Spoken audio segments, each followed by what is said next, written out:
Huh, we are jumping all over tonight. Wow. So how do I is now we changed it up a little bit because we're as we always do, we warm up before show and we're getting to know each other and figure things out.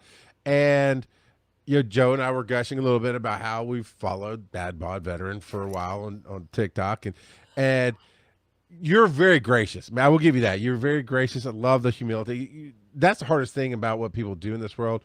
When you have the arguably when you have the numbers that you can put up on the board for all your social media, sometimes people get really cocky. We saw that happen to a TikTok famous comedian who changed his gears halfway through when he got a big special. And it's easy to get cocky, but you get the humility, which is great. But you do provide a joy to people and an entertainment, a break from reality, a touchstone. See, you're giving advice that I grew up with and I gave to my kids, but you're giving it a very positive and entertaining way. And so the question is, because I'll let you say it, John, not the question, but we were like talking, saying, man, you're awesome. Basically, what was your reaction? Yeah, well, I don't see myself like that. I don't see myself as the guy who is somebody. I just see myself as this, regular Joe who's been working his whole life, and I'm an idiot with a phone and too much time on my hands, and all of a sudden I became something out of it, which is And like we talked about, the dumbest thing in the world. Um, but yeah, now, we could have made dumb a drinking game, and the show would have been over before it got started. It was so awesome. yeah, but now I'm here getting recognized by people, not just in public, but on the World Wide Web here. I know that really sounded old. Oh my god. On those interwebs, Yeah, on the the interweb, WWWs. on the interhighway.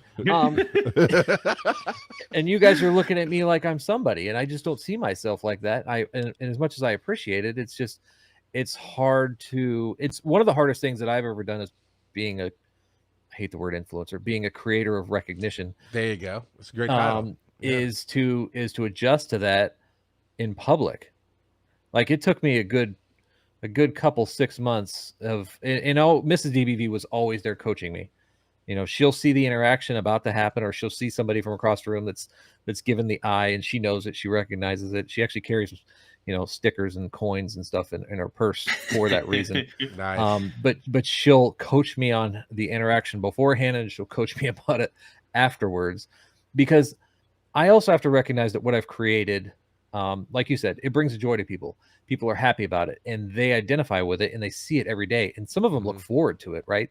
And I've got messages about how this has kept me out of a dark place, and how this has really helped my marriage, or whatever. Yeah. It's worked with my kids, or I now show your stuff to kids at school, from teachers and stuff like that. And there is a huge value to that I can't understand yet. But I have to put myself in the position of those people when they meet me out in town, and what it would mean to get the right response from me. So it's almost like I have to take myself out of my own shoes and put myself in the shoes of a celebrity and act like one, a good one. You know what I mean? Oh yeah, gotcha. It's hard to do. It's hard to do because a lot of times I'll miss. A lot of times I'll not do it right. In my mind, I'm more critical about myself in those interactions than probably anybody. I might not ask their name because I'm, really stressed out about the situation, because the right thing to do is ask their name and say, tell me about yourself, whatever. So that's probably been the hardest part of this whole game of being a notarized creator, is getting adapted to that circumstance. And of course, now that I'm on a comedy tour, it's getting even worse, which is a good thing. But it's just a side effect of it's having lived so bad, John. Dang it! People are paying to see me. Oh, I know. Bad. It's. Yeah. I love it. Don't get me wrong. I absolutely love it. But I've spent so much of my life, 43 years before I even started on this journey of my life, being a regular person in the world. And now you're telling me after 3 years of effort, man, I'm all of a sudden something different, and my mind can't go. It can't click. It doesn't click, and it may take me 3 more years to get there. Well, okay. So the question is, how do I become that guy? Because Joe, you had said to him, like, you have the same issue, and that I don't, which is not 100% true, but we'll talk about that. But Joe, you're starting to get some recognition out in the world now. Not a whole lot, but every now and again, like when we're at different cons and people see us, and we've had return people come to our shows at the cons, and it just feels awkward. And I try to just be authentic, but I also try to be my best authentic self. And so I don't know. I am not naturally outgoing as a lot of people. I am very reserved, and that comes across in my reactions to different things as well. And so it's I guess I have a quiet charisma is kind of what I would consider it. And so it feels weird sometimes, and I don't always know how to best react to people. It's like thank you. Yeah, thank you. Like that's it. That is it. Yeah, that's all we should do, right? Is we should just say thank you, but it's hard to do in that moment because we're like, why are you talking to me? Like I'm nobody special. But I am. You are everybody. I think everybody is somebody, right? And when you said, oh, you spent all this time in life and you were nobody, the world didn't know you. I guarantee you, through your military career, you were probably making people laugh. You were entertaining I've always your been friends, whatever. Right.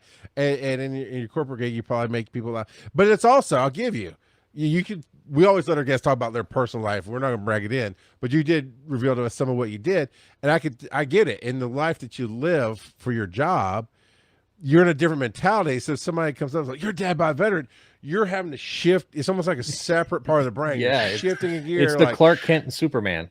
Yeah. Yeah. I've never had that because my dad was a Southern Baptist preacher, and we practically lived at the church. So as a young kid, I was always being drugged in front of people. Everybody knew who I was, even though I didn't know who they were. And so at an early age, I was like, I'm going to get in trouble anyway. I'll just be who I am. And because so many people in my life have always come up, especially in the church world where my dad was. My parents, even after I moved out, right? I grew up, got married, moved out, and I come back and they know things about me. I don't know who they are. I have no idea who they are because my parents relayed the message. So to a point, I'm just used to the recognition to a point, but never as that kind of celebrity. And I'm starting to get some of that now, and it's worked. But I tell you, Joe, that was it, right? That thank you. That first time somebody recognized me for the work I did. I was at an EMS conference, and by the numbers, people weren't really watching my show that I could tell. But when I went to this conference, 2 or 3 people I'd never met in my life, like, oh man, I watched your show. I like what you did over here. Like, and it flipped from people know me because of everything else my parents do to people know me because of what I did. And it felt great. And that's all you ever do is say thank you. So you said, John, maybe in the next 3 years, but I think as you shift what you do all the time, because like we said, you have a job that you love and you're doing, and you're also doing this and doing well. You've done some really cool places of stand-up, and a tour we're going to talk about here a little bit later. But as you shift from I do this job to this and this other thing to I only do this other thing, I think and hope that you'll keep your humility, but that you'll be more in the mindset of I'm always expecting the possibility that somebody will come up and say something to me. Yeah. And what I never want to be is I never want to be somebody who's arrogant about the situation, right? I want to be somebody who's always humble, who is always gracious, and is always approachable. So that's my goal, is to find that balance between letting it go to your head and you think that you're better than anybody, and being the turtle in the shell. There's a happy medium between the two, and that's where I want to strike for. Always being appreciative, always being a little bit over humble about the situation, but yet still being respectful to the people that are engaging with me and how they view me as well. Because I'm important to them. Whether I want to believe it or not, I have, through my decisions to do this craft, have made myself important to a lot of people. And that's good. And I want to keep that. And I want to respect them, and I want to honor them for, recognizing me at that point. Yeah. Being humble, but not putting yourself down type of thing. Right. Because there's some people that take it to an extreme, and I hadn't really thought about that, where if you take your humility to an extreme, it discredits those that enjoy your content. Right. And those that are meeting you because they expect a certain thing from you, right? And you have to, and it's always going to be different what people expect, but if you create kind of a general basis of what everybody should expect out of their interaction with you, that will help you frame how you should be reacting to those people, because of the reasons that they love you. And I admire how you built your brand, because you could easily have just been the character, Dadbod veteran, right? Yeah. But you actually on your media, you mix it up to where here's some stuff I'm doing. Here's me playing my video games. You're showing different aspects, which I think is probably the healthiest way to do it. Because the worst thing that I've seen happen to celebrities is, well, people think they are that person on the screen or however they watch, and it's somebody they put on. So now they're being a regular human being, and it doesn't mesh. You are bringing that regular human being in and turning up parts of it to 11. I've really turned it on in the past 6 months of creating deliberate my 9 to 5 voice versus what they see on the porch. And Mrs. Dadbod has framed it perfectly. That voice is for the porch. That's where he stays. He doesn't get to go anywhere else. So when people are in the comments and they're like, why don't you sound like you? She'll come in the comments and she'll troll them back and she'll say, hey, that's for the porch. That's where he stays. And so we've deliberately separated anything that doesn't have to do with the porch, doesn't get that personality. Because it's not just voice, there's a personality to go with him. So we've done that on purpose because we do want to expand what the DBV Nation is. We do want to expand what the Dadbod veteran is. It's not just going to be shorts in the future. We're investigating some possibilities of long form content. Obviously, I'm doing stand-up comedy, and I can be honest with you right now, I'm not doing a full set of stand-up comedy as him. There may be parts of it, but I'm not doing a full set as him. It's actually difficult to do, to be in character for that long. I can bet. Yeah, so we want to transition this because I think there's more value to me and what I can offer to people in the content world, short and long form. So we need to branch out past just and believe it or not, there are a whole lot more voices in this head than you guys have ever seen. It just happens to be that's the one that everybody loves. Yeah. Everybody's latched on to him. Yeah. Well, I hope being a 30-year paramedic veteran here that none of the voices are the PTSD gloom voices. No. I mean, there's the New Yorker, there's the Southeast Asian accent, there's the Middle Eastern accent. I mean, there's the Italian, the Irish, the Scottish, the English, obviously the English. The racist accents. Gotcha. I've got all of them. I've got all geographic accents built into this voice. And this is what I've always done my whole life. It just happened to be that you guys latched onto that. The world latched onto that particular one, and that's okay. That's how I was introduced to you, honestly. That's the only one I knew at first. So now I want to hear you read some audiobooks. You know what? I actually was working on an audiobook. It was actually really hard to read the audiobook because I don't read. I've read like 5 books in my entire life, cover to cover, because I have book narcolepsy. I swear, I love Anthony Bourdain. I have read a book and a half of his. I read his first book. It took me 2 years to read. I've been reading his second book for probably 2.5 years now. It's sitting on my nightstand. I read a page, I'm out. I don't. Maybe it's a true condition. I don't know, but it puts me right to sleep. But I love his stuff. So me doing audiobooks is probably difficult. I can read a script. It's easy. But audiobook, that's hard. I got to go see Henry Rollins on his speaking tour. I don't know, many years ago. He came to Atlanta, and as an amalgamation of this story, I've always appreciated bands who, if you hung out, they'd come out and talk to you after the show as they're on to come up. Of course, at a certain point, you hopefully you reach a level where you're playing arenas, and that's harder to do, and so on and so forth. And then it becomes dangerous, so there's security. So I've always loved that, just a little bit of connection. So I got to go see Henry Rollins, and he came out on stage, and I've mapped a lot out of this experience with him, that he came out, he wrapped the microphone like he did with Black Flag, and just went to town, except he was just telling a story. He told a story for 2.5 hours, nonstop. And it made sense. Yeah, it was impressive. And he loops it all around and just masterfully brings it right back to the end and connects it together. And I was blown away by it. I was like, man, I really want to meet this dude. I was doing a show called Bear Crawling at the time. It's like, man, if you will, I want to get him to do the intro to my show for me. And we were out back waiting with a few other people, and we're like, are the cops going to run us off? What's going to happen?